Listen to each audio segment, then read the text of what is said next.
ऐसे सम्यक संबुद्ध को मैं नमन करता हूँ, जिन्होंने सबसे पहले मानवता की बात की।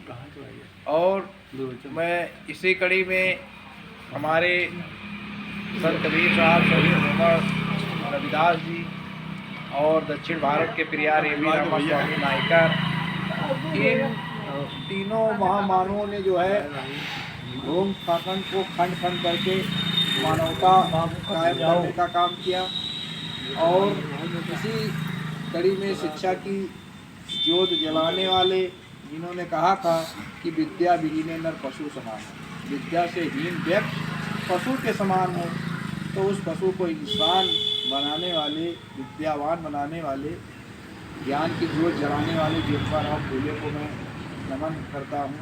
और नारी को शिक्षा ना देता हूँ, नारी और सूर्य को शिक्षा नहीं देना चाहिए। उस नारी को भी शिक्षित करने वाली प्रथम महिला शिक्षिका माता सावित्रीबाई फूले के विचारों को नमन करता हूँ।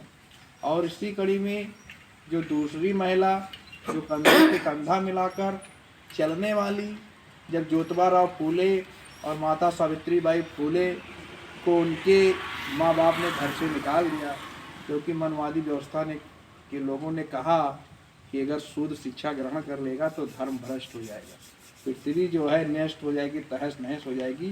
तो उनके पिता ने अपने घर से निकाल दिया। और घर से निकालने के बाद जब वो ससुराल में जाते हैं, तो ससुराल में भी जो है ज्योतिबा फूले, माता सावित्रीबाई फूले को निकाल देते हैं, क्योंकि वहाँ भी वो शिक्षा देने का काम करते हैं। और उसके बाद निकलने के बाद जिस व्यक्ति ने जो है उनको जगह ज़मीन दी स्कूल खोलने के लिए, उस्मान शेख, उसकी जो है, और ये फातिमा से, जिन्होंने कंधे से कंधा मिलाकर सभी महिलाओं को जो है शिक्षा ग्रहण करने का काम किया। और इसी कड़ी में जो है भागीदारी के निर्माता कोल्हापुर के नरेश, आरक्षण के जन्मदाता छत्रपति साहू जी महाराज को भी मैं नमन करता हूँ।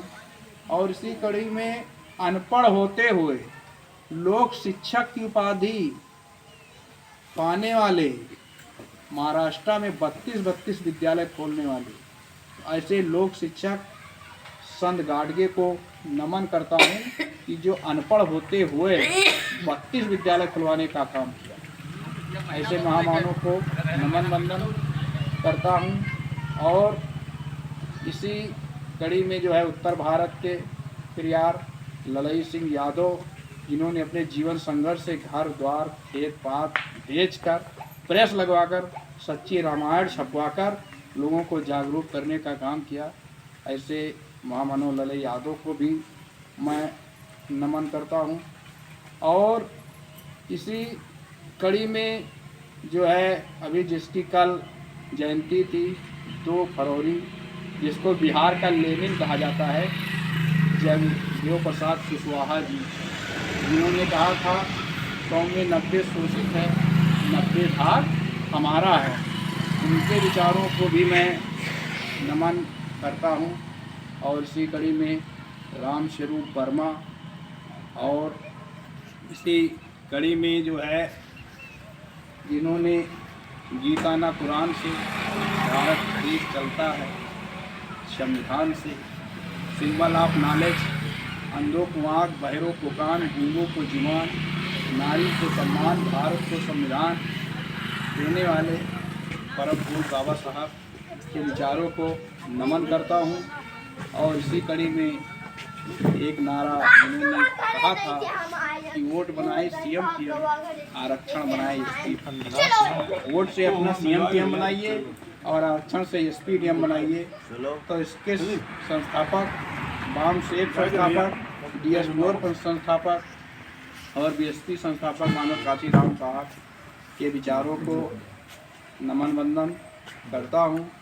और इसी कड़ी में उस व्यक्तित्व को भी मैं नमन करता हूँ जिन्होंने देर सही दुरुस्त सही जो है, गवर्नमेंट ने भी हाल ही में उस महामानव को जो है भारत रत्न देने की घोषणा की। बिहार के मुख्यमंत्री कर्पूरी ठाकुर, जो सबसे पहले बिहार में 27% आरक्षण जो है लागू किया, तो उनको भी मैं नमन करते हुए आज इस माघी अष्टमी उपोषण दिवस की सभी को हार्दिक बधाई। और साथियों, अभी बात हमारे साथियों द्वारा हो रहा था कि हमारी परंपराओं पर कब्जा हुआ जा रहा है। तो हमारे परंपराओं पर कब्जा हुआ जा रहा है, हमारी व्यवस्था पर कब्जा हुआ रहा है, तो उसका दोषी कोई दूसरा नहीं है, उसका दोषी हम खुद हैं, क्योंकि हम कंफर्ट जोन में आ गए। कंफर्ट जोन मतलब हम आराम फरामोश हो गए।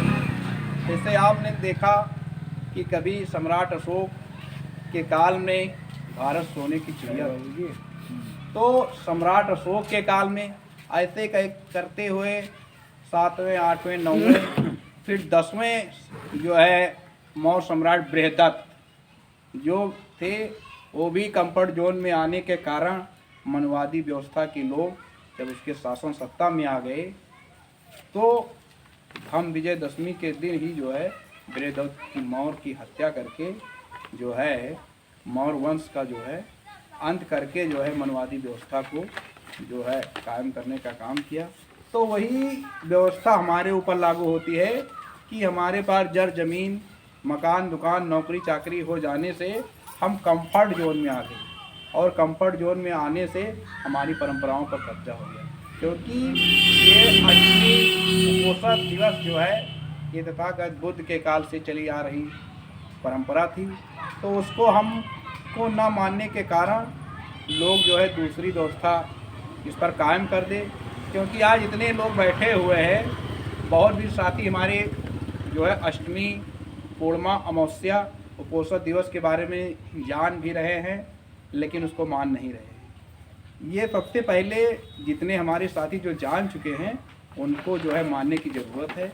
और इसमें इसके जैसा कोई अच्छा जो है पोषक कोई है ही नहीं। पोषक में ये होता है कि सुबह हमें नहा धो के स्नान पंचशील करके हमें सुबह का खाना जो है 12 बजे के पहले हमें भोजन कर लेना है, और उसके बाद से उपोषण शुरू होता है। और उपोषण जब शुरू होता है 12 बजे के बाद, तो हमें 12 बजे के बाद कोई चीज़ ऐसी चीज़ नहीं खाना है कि जिससे दांतों से दबाया जाए, अर्थात हमें तरल पदार्थ लेना है। तरल पदार्थ में आप गर्म पानी ले सकते हैं, जूस ले सकते हैं, दूध ले सकते हैं, शरबत ले सकते हैं। तो इस प्रकार से उपोषण हम रहेंगे, हमारे घर वाले रहेंगे, जितने लोग आ रहे हैं वो रहेंगे।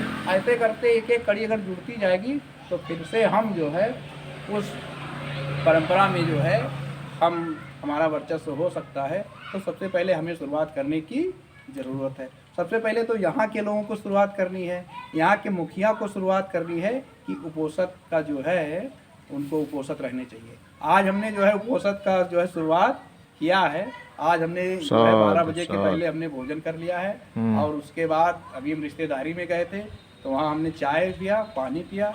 अपने घर पर आए तो नींबू पानी पिया, यहाँ एक चाय पिए। अब शाम को जाएंगे खाली दूध पी लेंगे बस। कल जो है हम फिर से भोजन करेंगे। अभी ये आप जानना चाहिए कि वहाँ जो है इंग्लैंड के जो प्रधानमंत्री हैं सुनक, क्या नाम है उनका, ऋषि सुनक जो है वो 36 घंटे बाद भोजन करते हैं। 36 घंटे बाद जो है भोजन करते हैं, और 36 घंटे तक वो जो है लिक्विड पर रहते हैं। तो वो ये सब स्वस्थ रहने की एक परंपरा है।